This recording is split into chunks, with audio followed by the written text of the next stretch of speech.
సినీ నటుడు హిందూపూర్ ఎమ్మెల్యే నందమూరి బాలకృష్ణ నెల్లూరు జిల్లా కందుకూరు నియోజకవర్గంలో ఉన్న గూడూరు బహిరంగ సభలో మాట్లాడుతూ రాష్ట్రంలో యువతకు ఉద్యోగాలు లేవు కానీ రాష్ట్రం గంజాయి డ్రగ్స్ లో మొదటి స్థానంలో ఉంది అన్నారు. అమ్మఒడి ద్వారా ప్రతి బిడ్డకి 15,000 రూపాయలు ఇస్తానని చెప్పాడు కానీ ఒక బిడ్డకు మాత్రమే డబ్బులు ఇస్తున్నాడు అన్నారు. ఎస్సీల సంక్షేమాన్ని జగన్మోహన్ రెడ్డి పక్కన పెట్టి కోవిడ్ లాంటి విపత్కర పరిస్థితుల్లో మాస్క్ అడిగినందుకు డాక్టర్ సుధాకర్ లాంటి వ్యక్తిని మానసికంగా హింసించి అతని మరణానికి కారణమయ్యారన్నారు. రాష్ట్రం గురించి ఎవరైనా నాయకులు ఉద్యమిస్తే వారిపై ఎస్సీ ఎస్టీ కేసులు పెట్టారన్నారు. తెలుగుదేశం ప్రభుత్వం హయాంలో యువ పారిశ్రామికవేత్తలకు ₹1,00,00,000 వరకు రుణాలు ఇచ్చారు. ఇవాళ వ్యవస్థలన్నింటినీ నిర్వీర్యం చేశారు. అంబేద్కర్ విదేశీ విద్యకు పేరు మార్చి తన పేరు పెట్టుకున్నాడు. నాయకుడిని అంటూ నయవంచకుడిగా మారారు. ఒక ఛాన్స్ అంటూ అధికారంలోకి వచ్చి 5 ఏళ్లలో 25 సంవత్సరాల పాటు రాష్ట్రాన్ని వెనక్కి నెట్టాడు. స్థానిక ఎమ్మెల్యే అభ్యర్థి అవినీతి పరుడని, అందుకే అతన్ని అక్కడి నుంచి ఇక్కడ మార్చారని, ఇలాంటి వాళ్ళను గెలిపిస్తే కందుకూరు మరో 10 ఏళ్లు వెనక్కి పోతుందన్నారు. ఈ కార్యక్రమంలో పలువురు నాయకులు, కార్యకర్తలు, అభిమానులు పాల్గొన్నారు.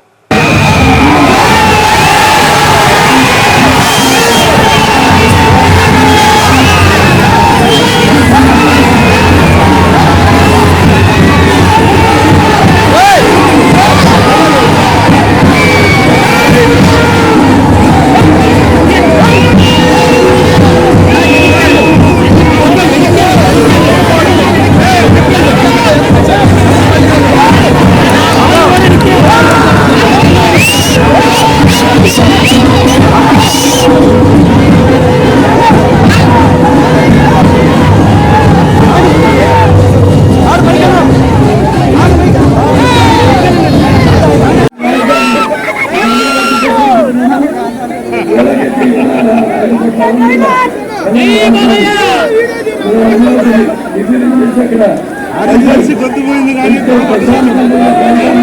అరిజెన్సీ కొద్దిపోతుంటే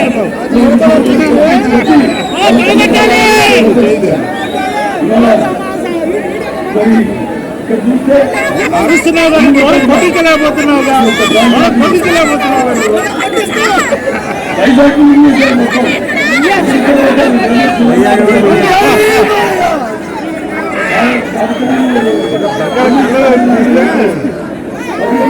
కొడగొట్టాలి.